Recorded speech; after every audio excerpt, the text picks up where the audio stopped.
Olá, meu amigo, minha amiga, seja muito bem-vindo, muito bem-vinda ao CDF Concursos. Eu sou o professor Eduardo Fávero, de Direito Previdenciário e Direito Tributário aqui no CDF Concursos. Hoje nós vamos falar um pouco sobre a reforma da Previdência, a emenda constitucional 103, que foi promulgada pelo Congresso Nacional agora no dia 12 de novembro de 2019 e que trouxe muitas mudanças tanto para o servidor público quanto para o trabalhador da iniciativa privada em geral. Inicialmente, iremos abordar o que mudou para o servidor público. Aqui para a telinha. Aqui está o título desse artigo, Reforma da Previdência, o que muda para o servidor público. E muita coisa muda, por isso essa é apenas a primeira parte do que iremos tratar nesse assunto. Aqui o sumário. Veremos a aprovação da Emenda Constitucional 103, antiga PEC 6, de 2019. Regime próprio de previdência social, o que muda, né? Houve uma mudança de paradigma dos regimes próprios. A aposentadoria por incapacidade permanente para o trabalho, era antiga aposentadoria por invalidez, agora foi retirado esse nome da Constituição, por incapacidade permanente para o trabalho. A aposentadoria compulsória ainda continua, como antigamente, e a aposentadoria voluntária também houve diversas mudanças nas regras. Nós começaremos a trabalhar, a estudar essas mudanças. Então, como eu já havia falado, a Emenda Constitucional 103, a emenda da reforma da Previdência, ela foi promulgada então pelo Congresso Nacional, agora em novembro, e trouxe diversas alterações nas regras das aposentadorias, das pensões por morte, tanto dos servidores públicos quanto dos trabalhadores do regime geral de previdência social. Agora, algumas coisas que inicialmente foram propostas pelo governo foram retiradas de pauta pelo próprio Congresso, mas depois o próprio Congresso teve a iniciativa de elaborar uma PEC paralela. No caso é a PEC 133, para quem quiser acompanhar aí a tramitação lá no site da Câmara dos Deputados, que é onde ela se encontra tramitando. A PEC paralela, diferentemente da PEC 6, que deu lugar à Emenda Constitucional 103, ela trata dos estados e dos municípios. Aqui para mim. Houve muita dificuldade no processo de tramitação da PEC 6, da reforma da Previdência, de incorporar, como queria o governo, como estava na proposta original do governo, a previdência dos servidores estaduais e municipais, daqueles estados e municípios que têm regime próprio de previdência social. Os deputados, os senadores não quiseram arcar com o custo político de fazer esta reforma, esta tramitação. Mas o governo considera que isso é muito importante para as finanças públicas do Brasil como um todo. Afinal de contas, há diversos estados que estão numa situação fiscal muito grave e que precisam efetivamente do empurrãozinho do governo federal, do Congresso, por meio de uma reforma constitucional, para que sejam incentivados, tenham condições de fazerem as suas próprias reformas de previdência nos estados e municípios. Só que isso não foi possível durante a tramitação da Emenda Constitucional 103. Agora, o Congresso percebe que há necessidade, o governo fazendo muita força, muita pressão também nesse sentido, então houve uma nova PEC, uma nova proposta de emenda constitucional, chamada PEC paralela, né, que está tramitando, no caso paralelamente, né, separadamente, a Emenda Constitucional 103, que já foi promulgada, já está valendo.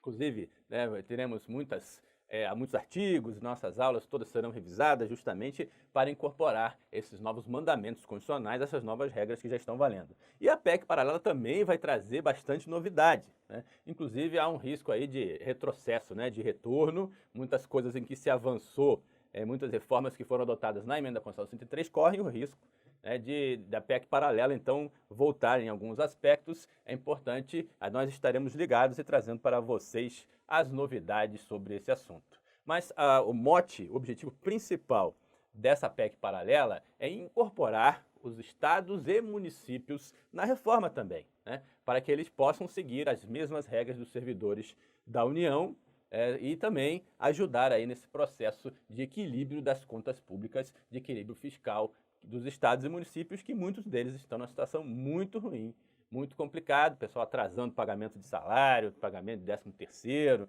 né, dos professores, dos servidores públicos. Voltando aqui para a nossa telinha.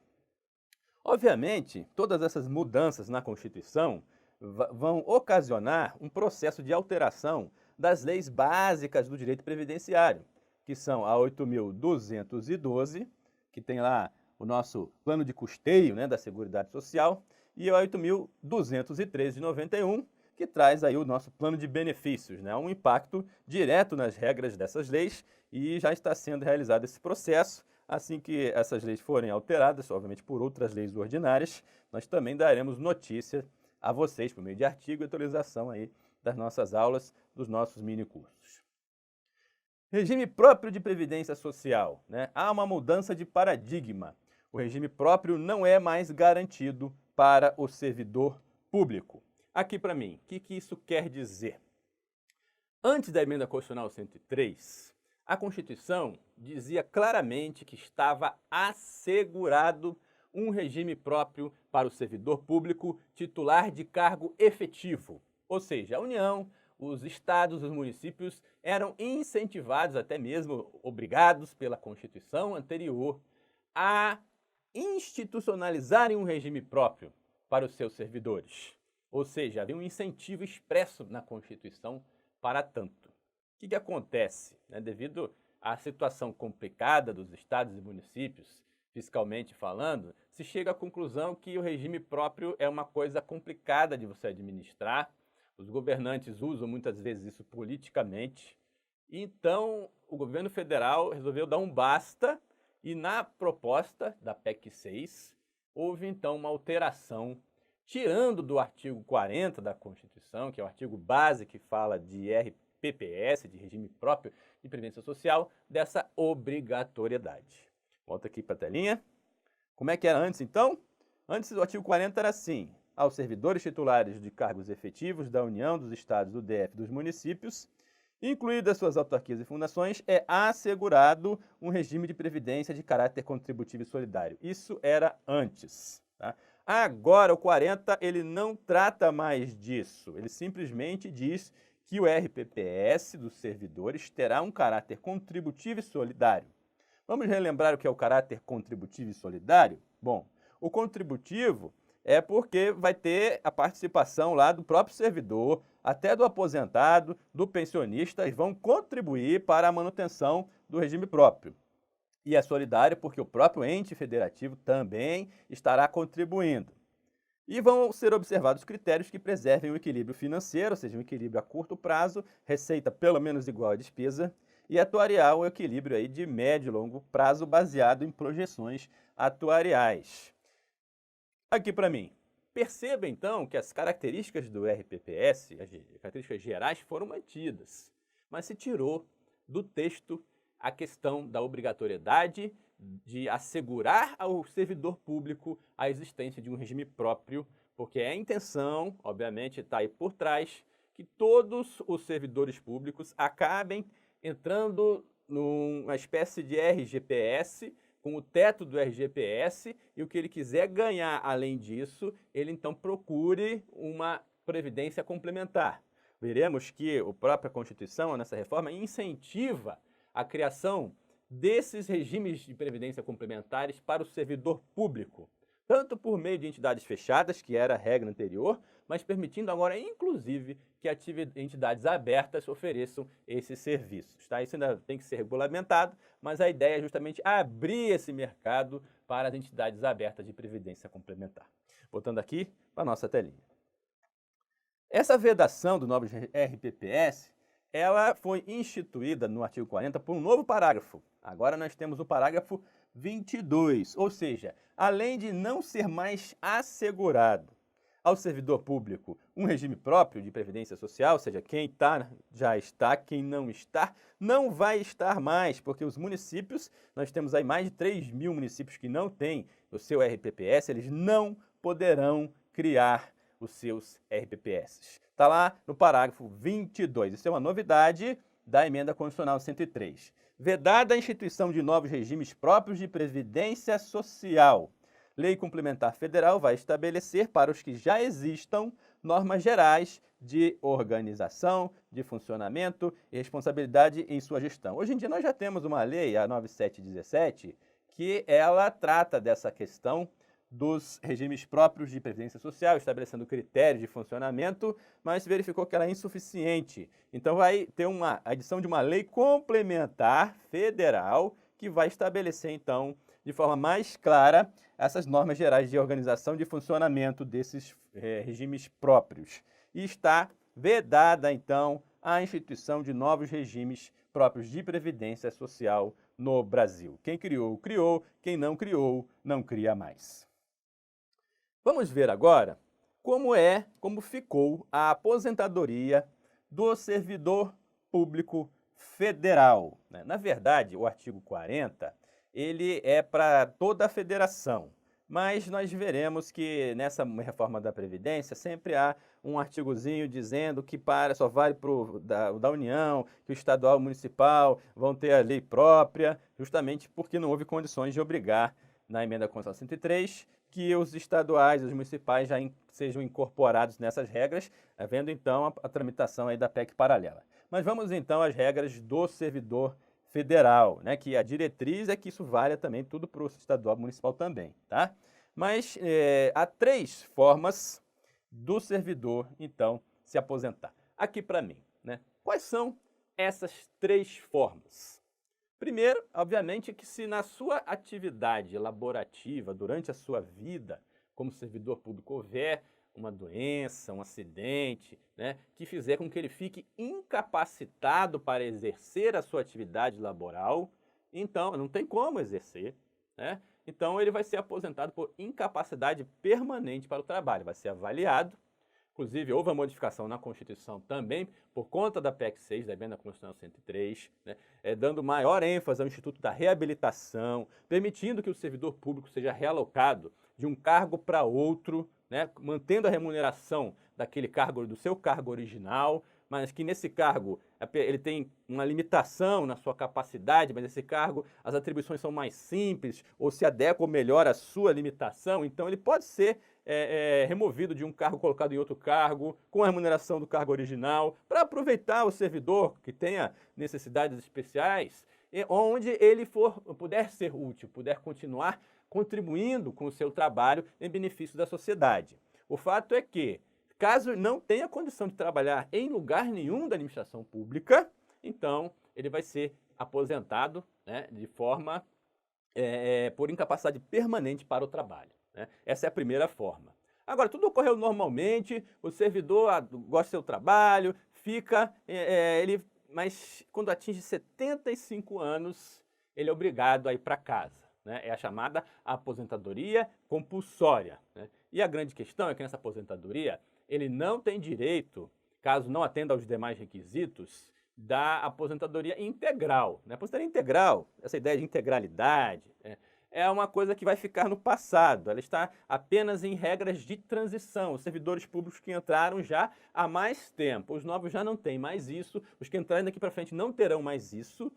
Então a ideia de proventos integrais é uma coisa que vai ficar para o passado porque ela é insustentável. Não existe como se manter um regime nesse tipo, com a integralidade. Então, as questões às vezes vão buscar enganar você. O camarada se aposentou com 75, mas com proventos integrais. Não existe mais isso.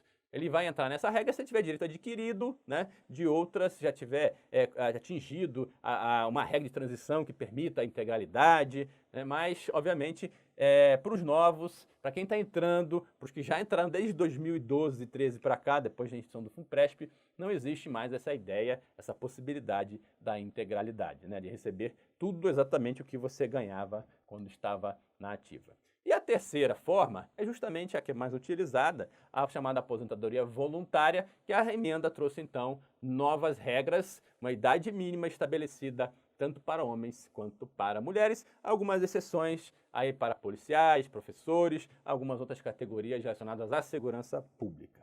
Voltando aqui para a nossa telinha. Então, a redação do artigo 40 ficou assim, Ele vai ser aposentado por incapacidade permanente para o trabalho, no cargo que estiver investido, quando insuscetível de readaptação, como eu falei, né? Não tem como levar ele para lugar nenhum, então ele é aposentado por incapacidade permanente para o trabalho. E aqui uma novidade, né? Tem que ter avaliações periódicas para verificar se ele continua incapaz. Caso ele se verifique que ele pode trabalhar, pode voltar a trabalhar, essa aposentadoria ela é cessada e o camarada ele é então reintegrado em outro cargo ou no mesmo cargo em que ele possa continuar trabalhando, né? Importante que aqui vai ter uma lei, né? Cada ente federativo vai fazer a sua lei regulamentando essa aposentadoria por incapacidade permanente para o trabalho.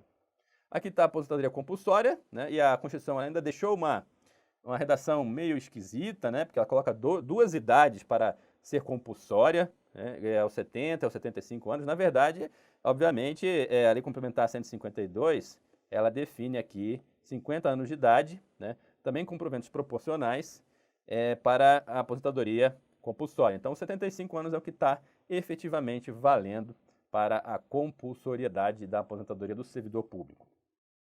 E o inciso 3º estabelece, então, 62 anos de idade para a mulher como idade mínima para a aposentadoria e 65 anos de idade se homem, e aqui faz a ressalva, né? Se for no estado, DF, município, e aí vai ter lá a idade mínima que for estabelecida em suas constituições estaduais e nas leis orgânicas do DF, dos municípios, observados o tempo de contribuição e demais requisitos em lei complementar do respectivo ente federativo, né? Isso aqui vai manter, obviamente, um tempo de contribuição mínimo e um requisito como tempo de cargo e tempo no serviço público, como existe hoje no Serviço Público Federal, né? 10 anos aí de serviço público e 5 anos no cargo para se aposentar, né? Além de um tempo de contribuição mínimo que, em geral, no Serviço Público Federal é de 25 anos agora, né? Mas a gente vai ver isso um pouquinho mais na frente.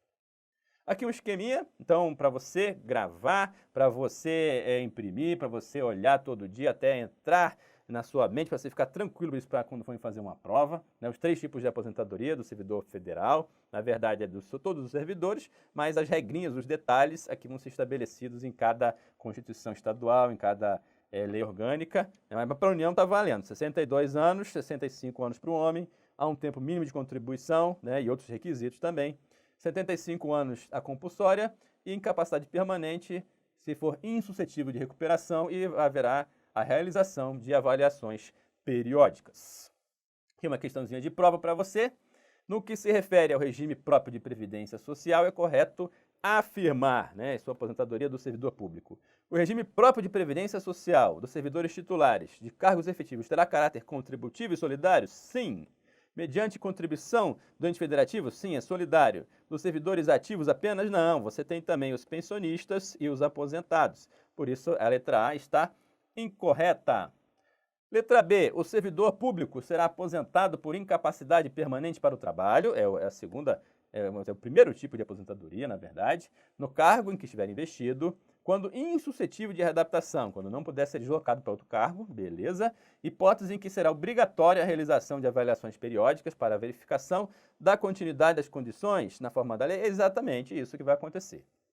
A aposentadoria compulsória vai ocorrer aos 70 com proventos proporcionais ou 75 anos com proventos integrais, não existe mais isso, né? Essa parte aqui, cuidado, né? Muita atenção a essa questão dos proventos integrais, né? Só existe agora em regra de transição, não está mais lá na Constituição Federal. No âmbito de todos os entes federados, aos 62 anos de idade, se mulher, aos 65, se homem, observados tempo de contribuição e os demais requisitos estabelecidos em lei complementar. Olha a pegadinha aqui, né? Não é todos os entes federados. Essa regra aqui vai para a União, né? Porque ficou fora, o Estado e o município ficou fora, está lá na PEC paralela. Tá? Então, muita atenção à tramitação da PEC paralela para ver como é que isso vai ficar lá na PEC 133, tá? O que está valendo é que isso aqui é só para a União, tá? Então, a letra D não está correta. Meu amigo, minha amiga, muito obrigado por sua atenção, espero que tenha gostado aí desse nosso vídeo. E chama atenção, convido vocês então para conhecerem os nossos cursos, nossos mini cursos de Direito Previdenciário e também de Direito Tributário. Tá? Teremos o máximo prazer em acompanhar você em sua preparação. Um grande abraço e até a próxima.